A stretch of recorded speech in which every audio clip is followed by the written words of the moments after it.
May I request all those in the chamber to please be upstanding for the opening prayer.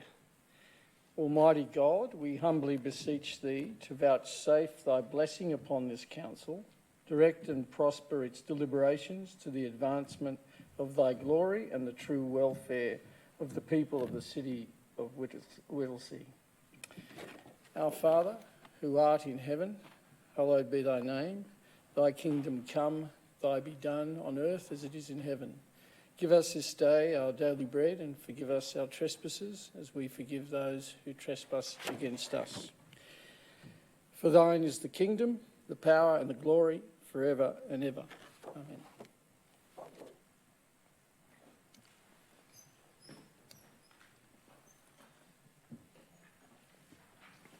On behalf of the City of Whittlesea, I recognise the rich Aboriginal heritage of this country and acknowledge the Wurundjeri Willam clan as the traditional owners of this place. I'd also like to personally acknowledge elders past, present and emerging. Officers, I haven't got a conflict of interest in relation to any item on the agenda. I move a motion to confirm the set of minutes from the ordinary meeting of Council held on the 5th of May 2020. I've reviewed the above set of minutes and I'm satisfied that they are an accurate reflection of the meeting. Therefore, I hereby resolve to confirm the minutes of the above meeting. Manager Governance, are there any questions from the public? No, Administrator, no questions. Thank you. I note we've not received any petitions and joint letters. We'll now move to the business of the meeting, and I'll be asking the responsible executive to provide a brief overview of their report prior to my consideration of the recommendation.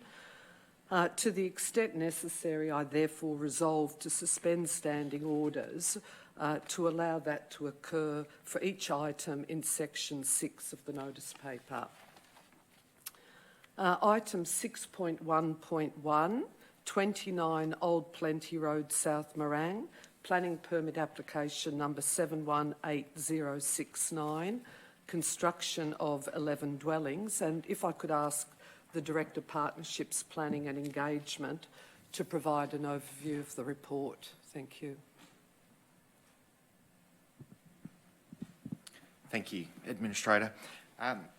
This is an application for a planning permit to construct 8 dwellings on the land at 29 Old Plenty Road in South Morang, and it's a site that's kind of cordoned off by the Middle Gorge train station to the west and Plenty Road to the east.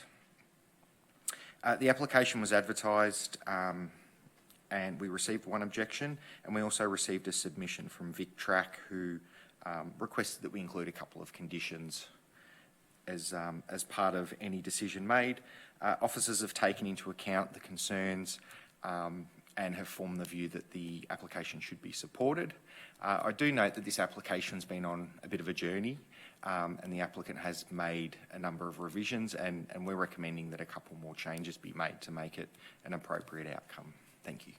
Thank you, Director. I do note that this planning application complies with the requirements of the Whittlesea Planning Scheme, including Clause 55 Res Code.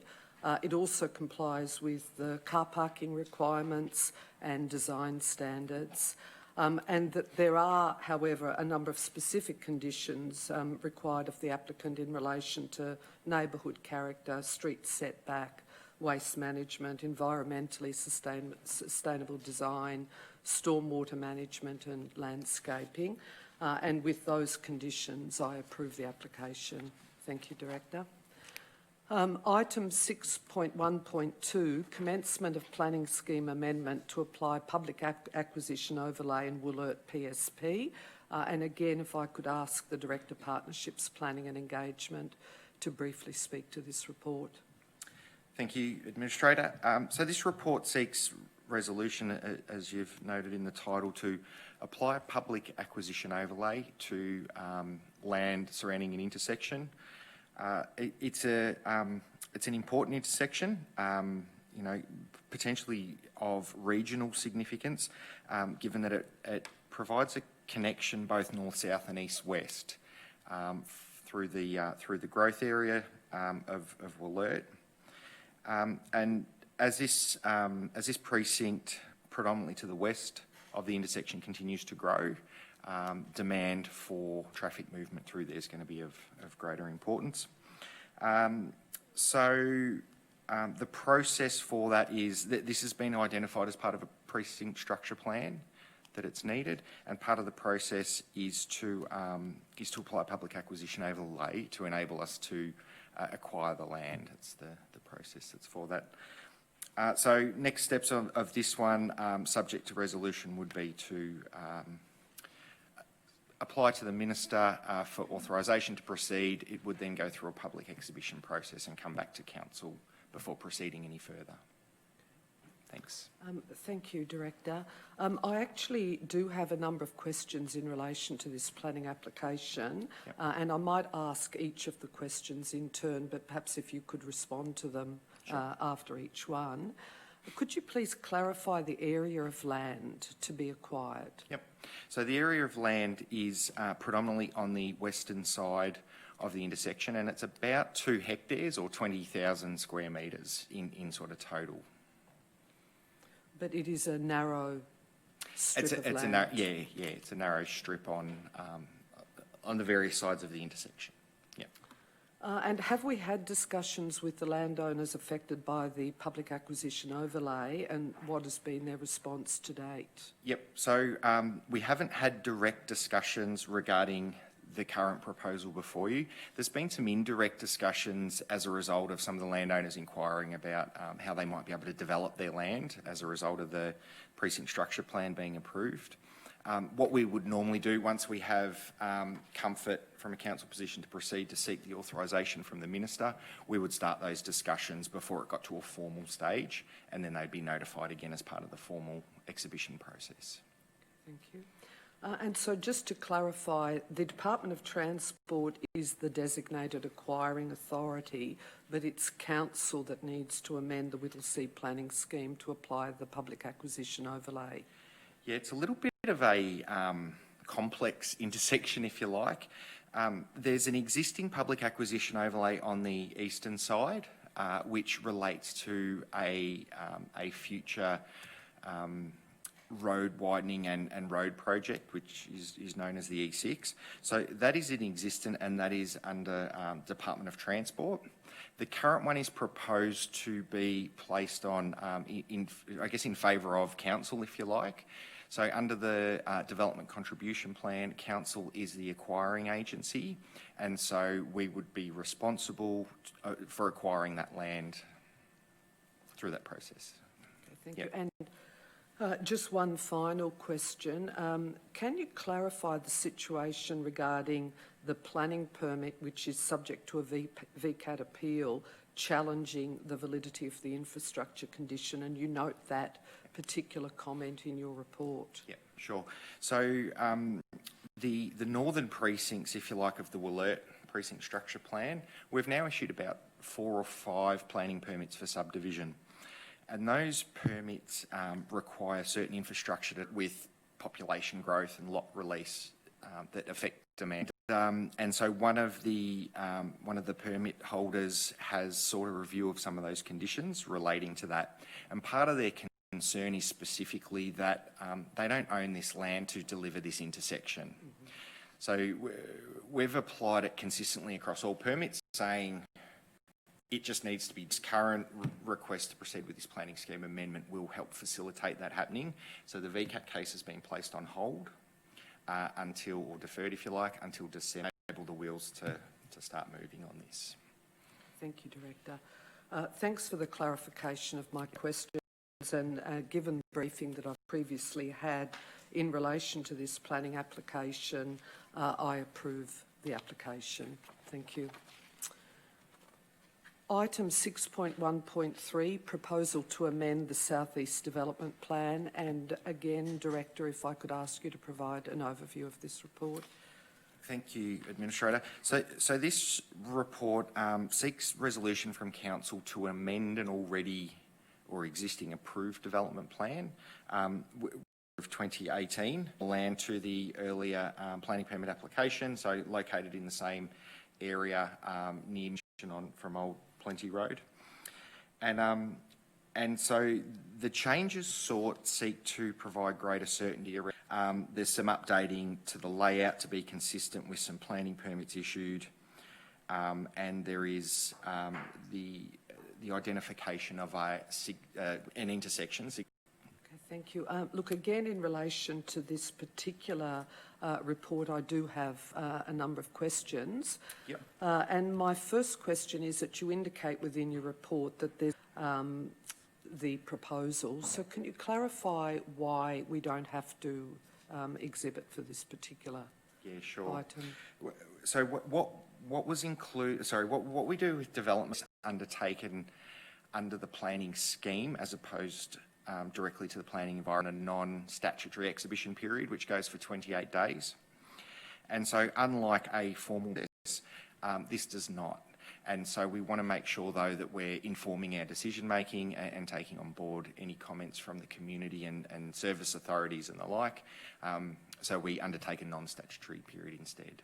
Objections to the proposed amended development plan for the site from adjoining properties? Yeah, that's correct. So we did receive, I think it was 3 from referral authorities, but none of them were actually objecting to the proposal. Thank you. And then my final question is whether you could clarify what will occur in relation to each subsequent planning application. For example, the proposed service station, will they have to come back to council for individual approval or be undertaken under delegation? If you like, the development plan approval set that high level of typically what goes where. The subsequent planning applications, unless they were of a significant sort of level, they would probably be dealt with under delegation. The existence of a development plan and a requirement for any subsequent application to be consistent with it would negate the need for any public advertising. So this is setting the framework, and so any applications subsequent to this would typically be dealt with under delegation. Thank you. I've got no further questions, but to notification and being briefed on the history of the development plan and I also note that in relation to the submissions received by council, as you've indicated, there's been no objection. It's very important to remove the barriers for both pedestrians and vehicle connectivity to the west towards Middle Gorge Station. Item 6.1.4, 1410A, Plenty Road, MERNDA, Planning Permit Application 719210, partial demolition and buildings and works to a building. Again, I could ask the Director of Partnerships, Planning and Engagement to speak briefly to this report. Sure thing. It relates to the historic Mayfield planning permit for essentially works to make the building safe. And so that's come about as a result of a fire that occurred within the building. And so, so this site forms part of the MERNDA Town Centre site. It's on the Plenty Road frontage. And there was a, the farmhouse was affected, yes, by a fire, and we subsequently requested a structural the landowners who own the site, who have demonstrated that the house can be restored subject to being made safe. And so they've put forward a proposal in a two-stage process that would see the investigation of the damaged building occur initially, and then any subsequent works to make that safe, which is why the application's for both the works as well. So adopting that approach will ensure that that only those components necessary to be removed will happen, and that then restoration works can occur. Thanks. Thank you, Director. So just to confirm, it's a two-stage process with the detailed report and assessment of the Mayfield farmhouse by a heritage architect and structural engineer to be submitted for approval to the responsible authority, namely council. Will the report come back to council for resolution or delegated authority again to council officers? Sure. So normally where the primary permission, if you like, coming to council where the planning permit's granted, any subsequent or secondary process where a document would need to be approved would not normally come back to council. That would be dealt with by officers. Okay, thank you. Yep. And stage 2 works cannot occur until that process has been completed. I presume that's correct? That's correct, yes. Thank you. And just finally, to confirm that the works are actually to ensure no further disrepair to the farmhouse. It's not for the restoration of the farmhouse. That's right. The works are to make sure that it doesn't continue to deteriorate. There is an existing requirement within the first stage permit issued for the MERNDA Town Centre that requires the restoration work, so that will happen separately. This is just purely to make safe and ensure that it doesn't get any worse. Thank you for confirming that. So clearly this planning application is very important to ensure no further disrepair to the Mayfield farmhouse. And I particularly note the staged approval process for the application and that all stages of the development must be supervised by a qualified heritage architect. And on that basis, I approve the planning application. Thank you. 6.1.5 Lehmann's Road, Woollert, planning permit application number 719363, removal of native vegetation. And again, Director, if I could ask you to briefly speak to this report. Thank you, Administrator. So this application seeks permission to remove a number of river edgums that are located within an existing road reserve where Lehmann's Road exists currently in a rural standard. And the purpose of them being removed is to facilitate upgrading the road to a collector standard road, again, sort of commensurate with an urban development. There's an adjoining residential estate currently has approval about to commence construction. So this will facilitate access to a new estate.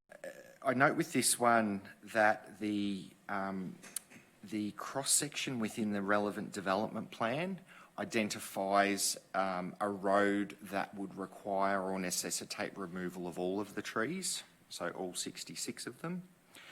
And it becomes complex in the sense of officers have been working with the developer to try and get an outcome that doesn't require removal of all the trees.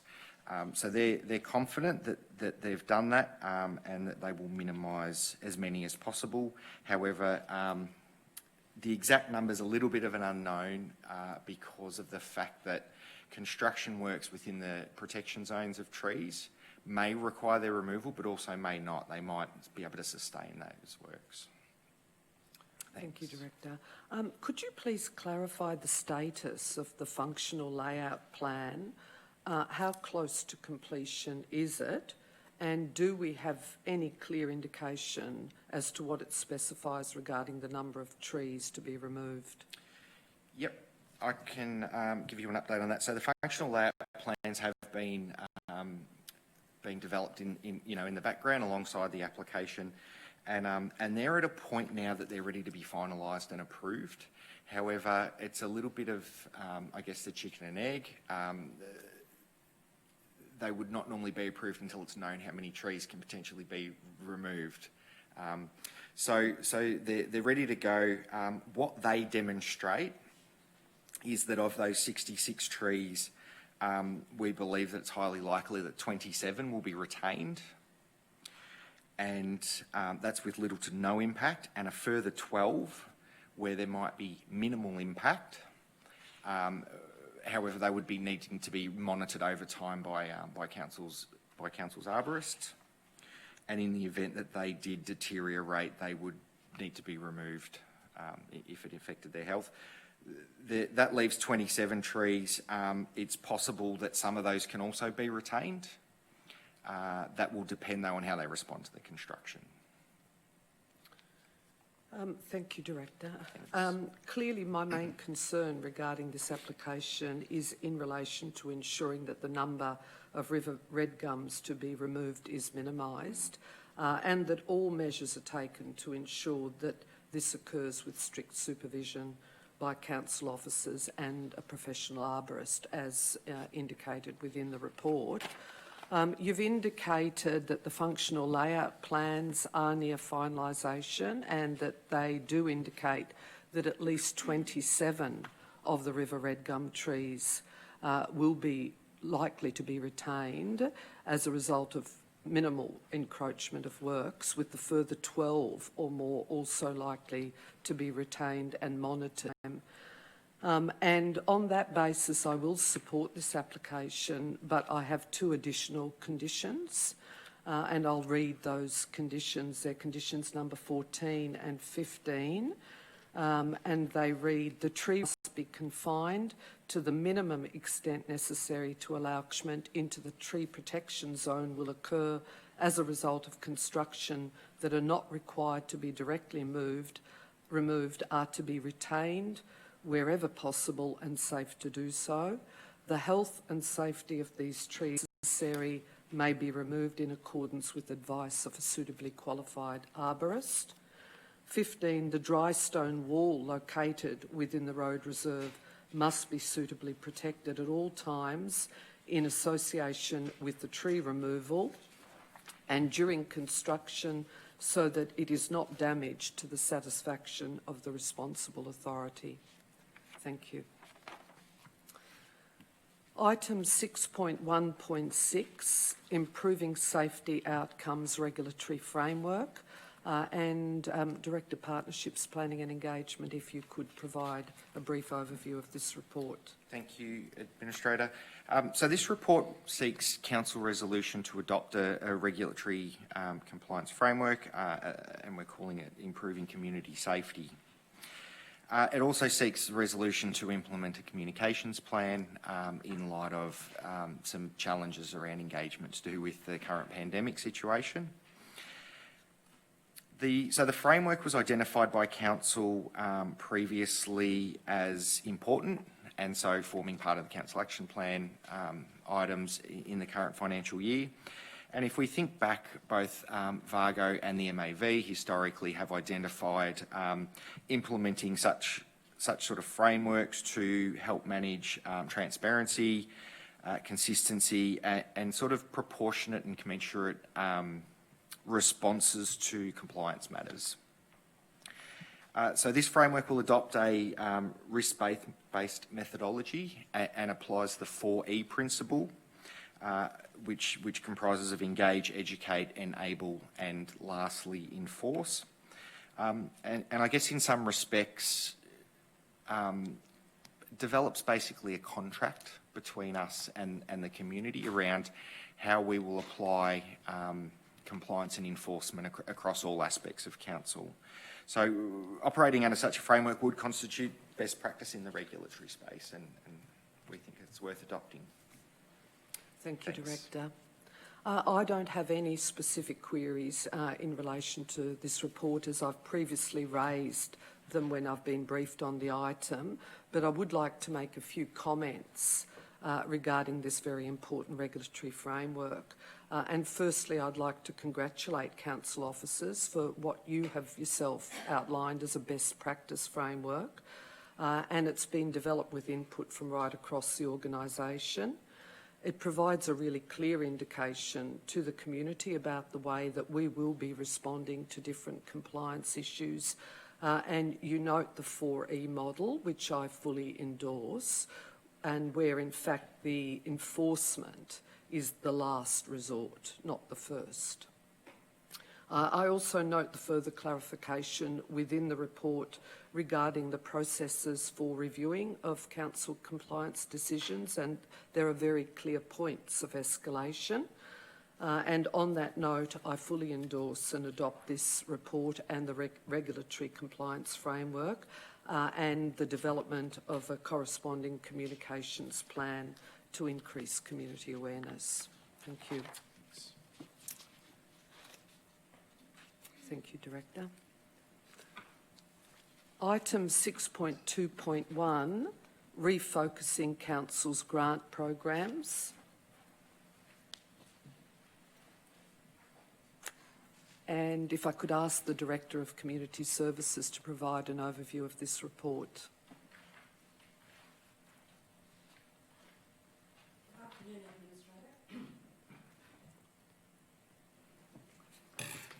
Today we present to you a refocused, restructured community grants program for your consideration. Council's had a long history in working with community and supporting community groups through our various grant programs. And we currently offer 10 different grant programs to our community. Unfortunately, the COVID-19 restrictions have made the usual delivery of our community grants programs difficult, if not impossible. So we've reviewed and restructured the programs to better serve the community in recovering from the impacts of COVID-19. Thank you for the opportunity to present this proposal for your consideration. Thank you, Director. I have no questions in relation to this report, and I fully endorse the refocusing of our community grants program to take account of the COVID-19 environment that we're in, but I would like to move a motion that's slightly different to the recommendation in the papers, simply to better clarify the intent and enable the resolution to stand alone. The motion's actually being projected now, and I'll quickly read it, which is that Council resolve 1, to restructure Council's community grant programs to better serve the community in recovering from the impacts of the COVID-19 pandemic by establishing 4 new COVID-19 response grant programs for a minimum period of 12 months, namely Resourcing Grant Program, Venue Hire Subsidy, Reactivation Grants and Reconnection Grants. 2, the existing grant programs to still be provided, including Economic Development Grants, Environmental Works Grants and Senior Citizens Club Grants. And 3, that female inclusion in sport grants to be determined in consultation with DPV Health. Thank you, Director.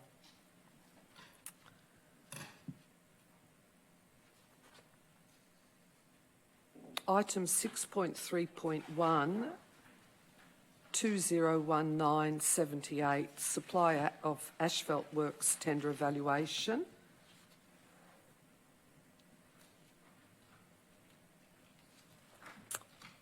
And if I could ask the Director of City Transport and Presentation to briefly speak to this report. Thank you.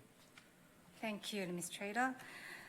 The purpose of this report is to recommend the award of a panel of contracts for Council's annual road resurfacing program and also the supply of asphalt material for the minor road maintenance activities. Tender for the contract closed on 29th of January and we received 9 tenders. Officers is recommending that the project work for the delivery of the annual road resurfacing program awarded to a panel of 3 contractors that are Borrow Resources, RABS Paving Services, and Asphalt Tech Victoria. And officers also recommend the supply of asphalt material for the minor road maintenance purpose awarded to Asphalt Tech Victoria and Borrow Resources. Thank you. Thank you, Director. Having heard your overview, but importantly, having read the report and considered the response to the questions I posed to the Acting CEO prior to the meeting, I agree with the recommendations in the agenda papers and they are adopted. Item 6.3.2, Miller Street Epping Road Safety Crash Countermeasure. And again, Director, if I could ask you to speak to this report, please. Thank you, Administrator.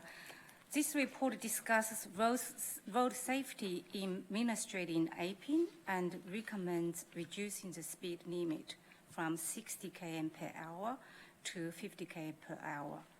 Officers' recommendation was made after considering road safety priority versus the slightly increased travelling time for commuters. Thank you. Thank you, Director. While I fully understand the safety side of this report and its recommendations, I feel that there is a need for some further clarification regarding the feedback that has been received from businesses and the community.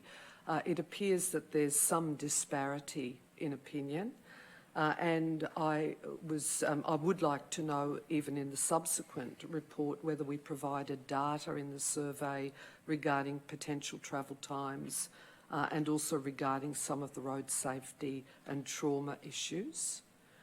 And secondly, we indicate in the report that Dyson Bus Company and the Victoria Police have indicated their support for the 50-kilometre speed limit. And again, I would like to see further detail in the report regarding the views of both the Victoria Police and Dyson Bus Company.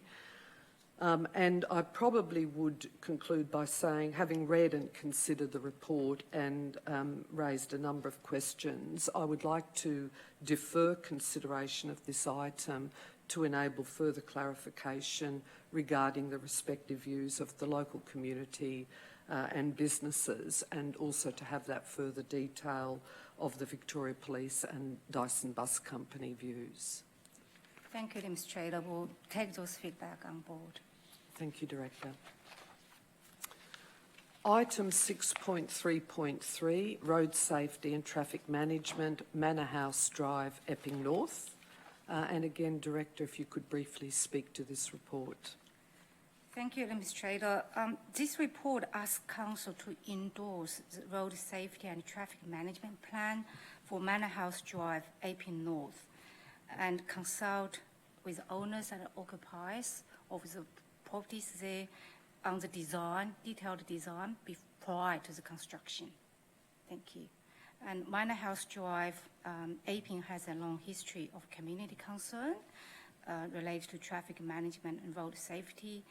The road safety record traffic volume and speeds in Manor House Drive are now higher than desirable and requires intervention. So a road safety management plan has been prepared and will be a major step in addressing concerns regarding the road safety. It's estimated the cost of implementing the plan is around $200,000, and we have submitted funding requests with the state government. Thank you. Thank you, Director. I do note the comments within your report regarding the fact that there have been a number of community comments going back to 2012 in relation to a petition. Could you clarify whether there have been further complaints, comments or community feedback since the time of the petition? Thank you, Administrator. Yes, since 2012, we have received another further 8 instances of residents in the area reporting either is a speed issue or road safety issue on the street. Thank you. Thank you, Director. I think the recommendations in this report are very compelling given the results of our traffic surveys, including a very significant increase in traffic volumes per day, in traffic speeds, and also the review of crash data over the past 5 years. I strongly support the recommendations in this report and they are adopted. Thank you. Thank you, Director. Item 6.3.4, 2020-35, Microsoft Enterprise Licensing. And again, if the Director, City Transport and Presentation could provide an overview of this report. Thank you, Administrator. The purpose of this report is to award the contract for Microsoft licensing for an initial period of 21 months till March 22, with the option to extend for a further 3 years. As we all familiar with the Microsoft product, Council use Microsoft product heavily in our day-to-day business, ranging from desktop software such as Word, Excel, Outlook, etc., to back-end survey and database software and services. As such, Council has appointed MAV Procurement to act as the agent for City of Whittlesea, which they did a tender in accordance with Section 186 of the Local Government Act. The joint procurement tender that was conducted by MAV closed on 28th of April 2020 with 7 tenders received. Officers concur with MAV's recommendation of awarding the contract to Wing Australia Pty Ltd. Thank you. Thank you, Director. Having heard your overview and obviously read the report and considered the response to the questions that I have previously raised with the Acting CEO prior to the meeting, I agree with the recommendations in the agenda papers and they are adopted. Item 6.3.5, third quarter New Works Program Report. And if you would like to again provide a brief overview of this report, Director, thank you. Thank you, Administrator. This report provides an overview of financial performance and fiscal status of New Works Program at the end of third quarter for this current financial year.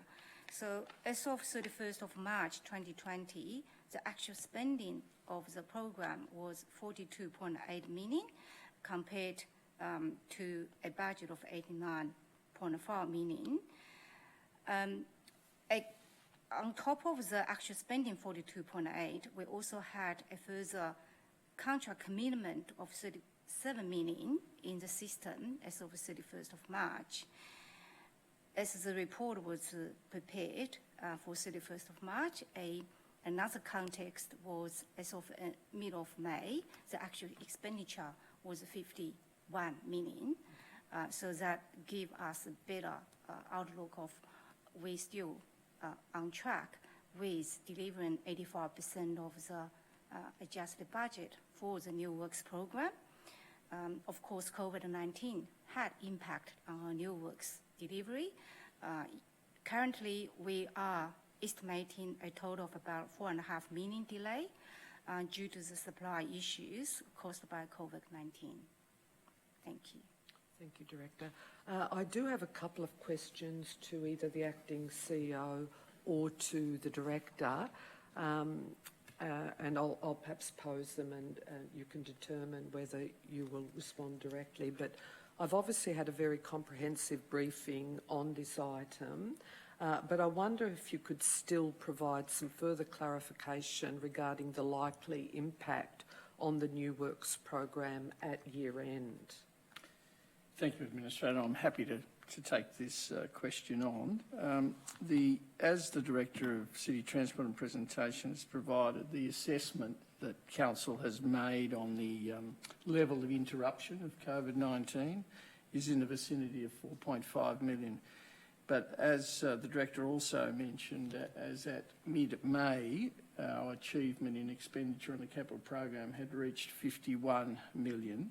But what is pertinent about that is the known forward commitments and accruals that we have evaluated at between 20 to 22 million.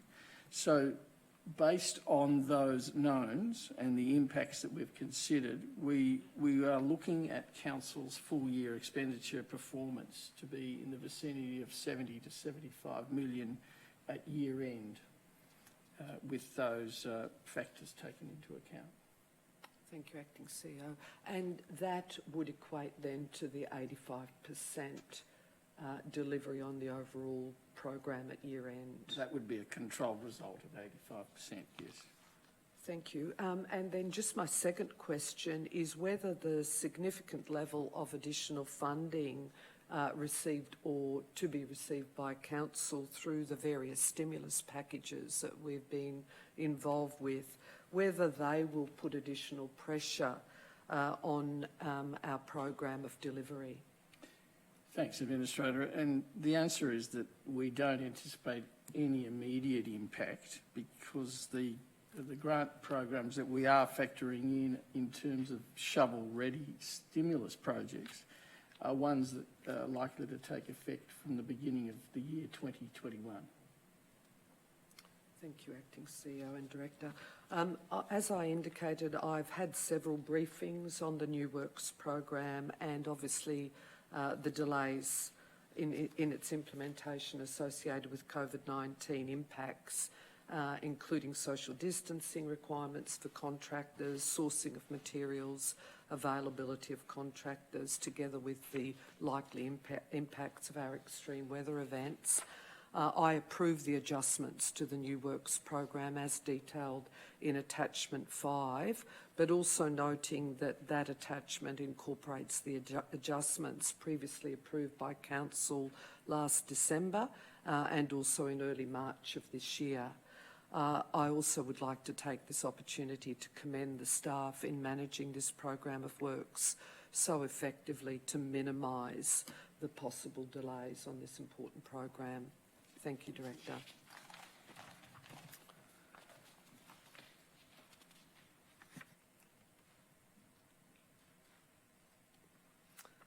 Item 6.4.1, Quarterly Finance Performance Report for the period ended 31st of March 2020. And if I could invite the Director of Corporate Services to provide an overview of this report. Thank you. Thank you, Administrator. This item is asking Council to note the March 2020 quarter financial report.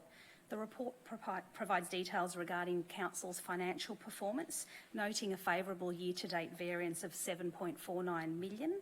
Details of specific variances can be found within the report. It's important to note that while the March quarter financial position looks favourable, it does not include any subsequent impacts of COVID-19. So the financial impacts are being measured and monitored very closely while continuing to focus on service delivery and supporting our community through the COVID-19 pandemic. Thank you. Thank you, Director. Again, I've had a very comprehensive briefing on this item, and in summing up, I'd simply echo your comments, Director, that while the financial results are positive overall, it's only now that the multi-prong effects of COVID-19 and their impacts on our finances are starting to be experienced. But I adopt the recommendation. Thank you. Item 6.4.2, Contract 2020-2, Facilities Management Tender Evaluation. And again, if I could invite the Director of Corporate Services to speak to this report. Thank you. So this item is recommending Council award Contract 2020-2 for Facilities Management to Platinum FM Proprietary Limited for a term of 4 years with an extension option of 4 years. So this tender is the culmination of a thorough service review which identified a number of benefits in adopting a fully outsourced facilities management model. This model was assessed as best able to introduce contemporary facilities management practices and realise efficiencies by drawing on specialist industry experience and advanced asset management and maintenance systems. So 3 tenders were received and all were subject to a complex and sophisticated pre-agreed evaluation process. So Platinum FM was highest ranked and is considered best value due to the tenderer's high level of understanding of council and community needs in relation to facilities management services. Thank you, Director. In endorsing this report and the acceptance of the tender for facilities management, I would also like to note a few points. Firstly, as you have indicated, the service was subject to a comprehensive service review several years ago, and that involved extensive service benchmarking and review of alternative best practice models of delivery, and I commend that. New quality systems, procedures and policies will be developed and implemented to ensure full legislative compliance, but also to ensure effective proactive asset management. And finally, I note that there will also be financial cost benefits to the municipality, and I adopt the recommendation. Thank you. Item 6.4.3, Procurement Policy Review, and Director, if you would like to speak to this report. Thank you. So this item is asking Council to adopt the revised procurement policy. So the Local Government Act 1989 requires Council to review the procurement policy at least once each financial year. So this review is proposing a number of changes.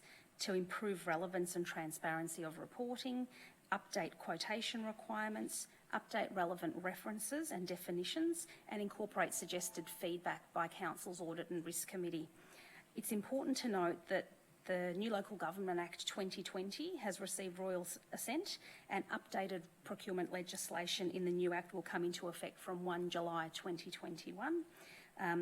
So a planned comprehensive rewrite of the policy will take place in 2021 to align it with the requirements of the new Act. Thank you, Director. I do just have one question in relation to this report. I obviously note that there's a number of amendments and improvements in the policy, but one of the amendments was in relation to the receipt of verbal quotations under $5,000. Could you perhaps just clarify what is the mechanism that we will be implementing to ensure that we've got a proper record of the quotation?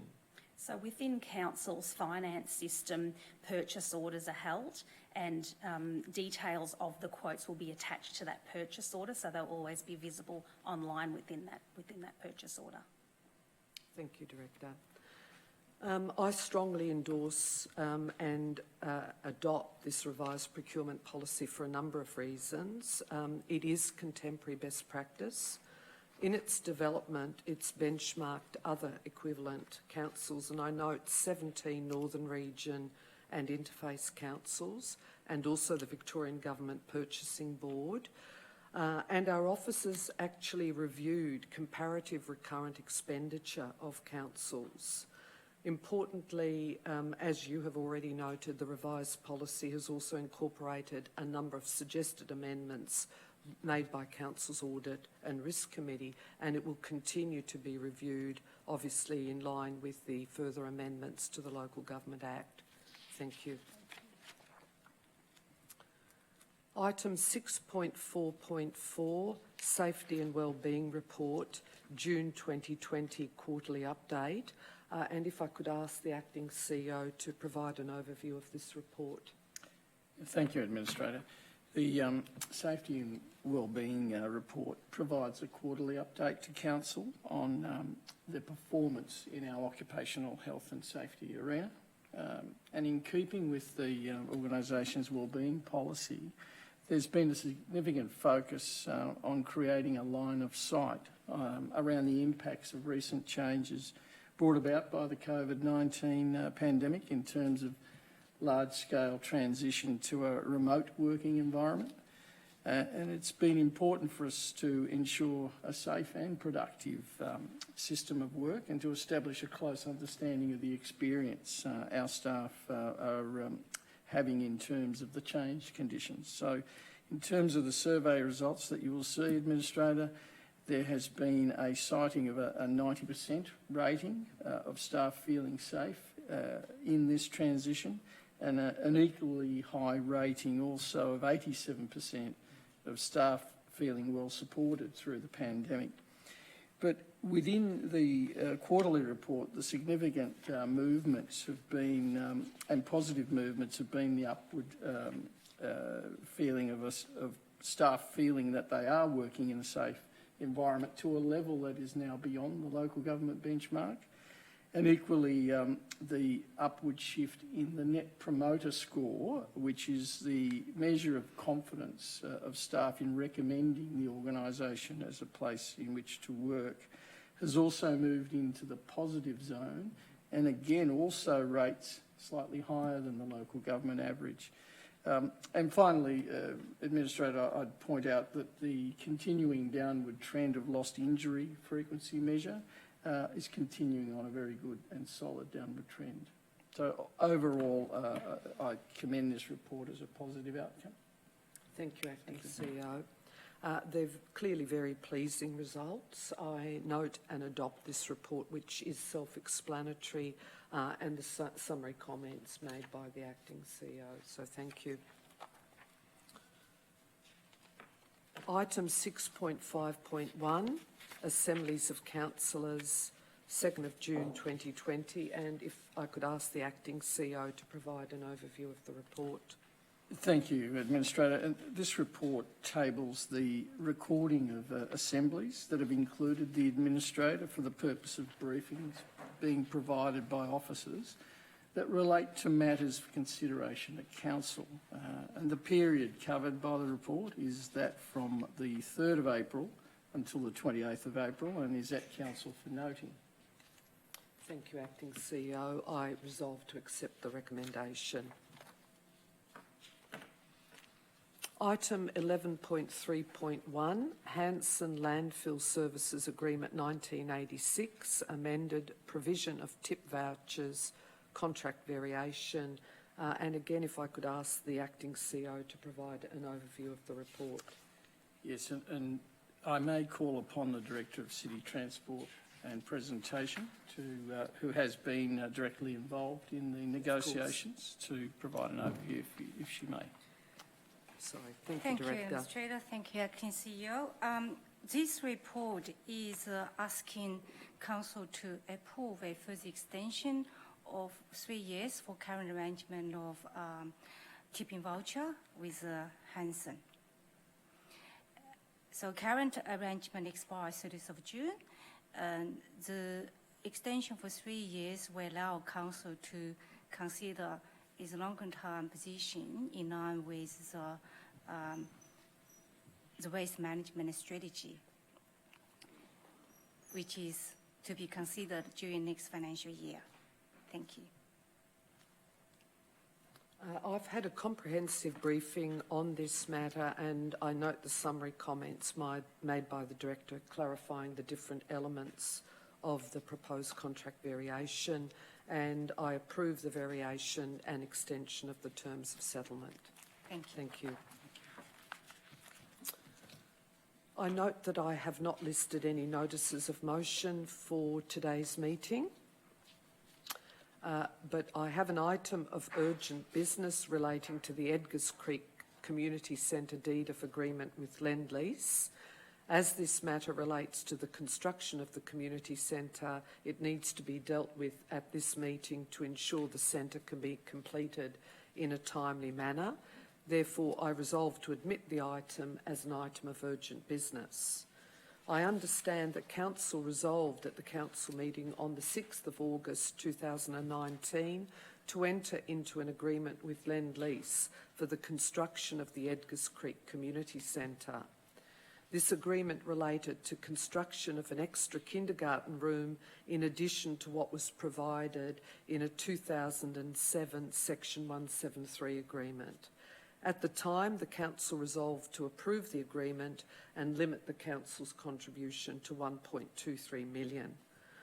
Whilst the construction is almost complete, there's an opportunity to include some additional and necessary works in the playground, for example, shelter, etc., that were not included in the original agreement.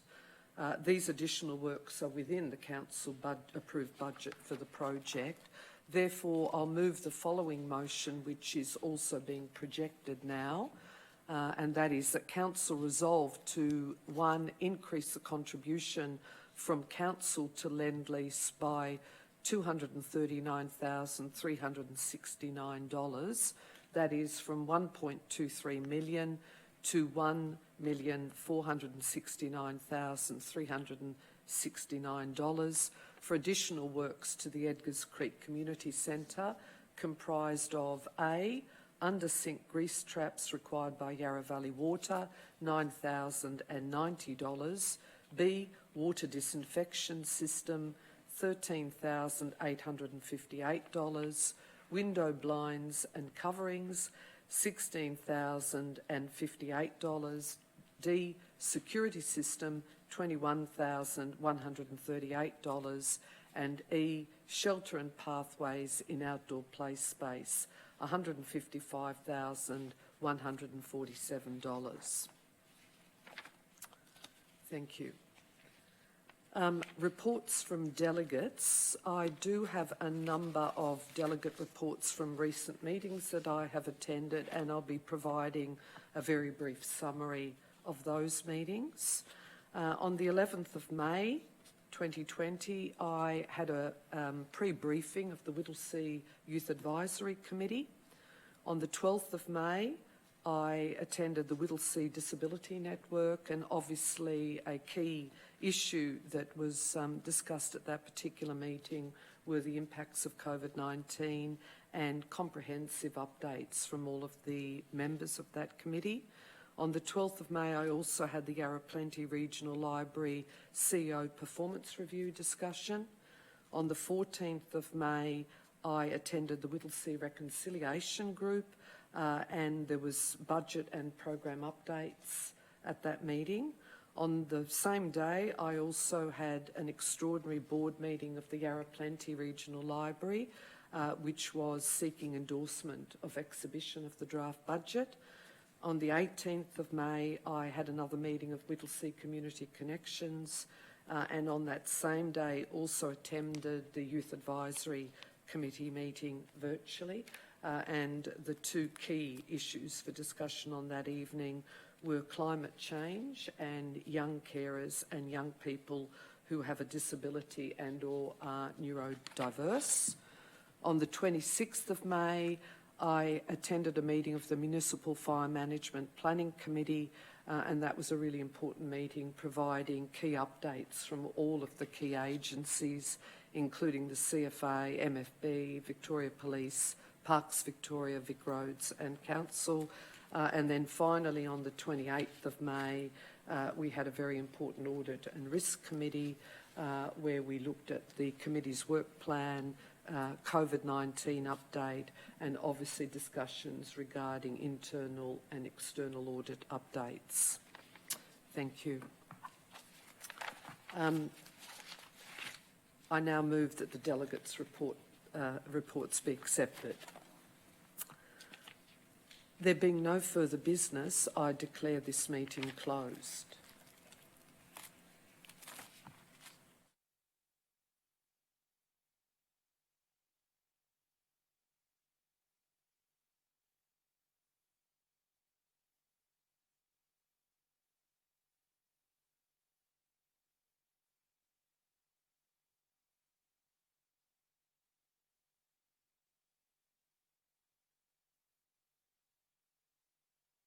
Consideration of confidential items. Item 6.3.1, 2019-78, supply of asphalt works, tender evaluation. Item 6.3.4, 2020-35, Microsoft Enterprise Licensing. Item 6.4.2, Contract 2020-2, Facilities Management Tender Evaluation, and item 11.3.1, HANSON Landfill Services Agreement 1986, amended provision of tip vouchers contract variation.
As I now open the meeting to the public. There being no further business, I declare this meeting closed.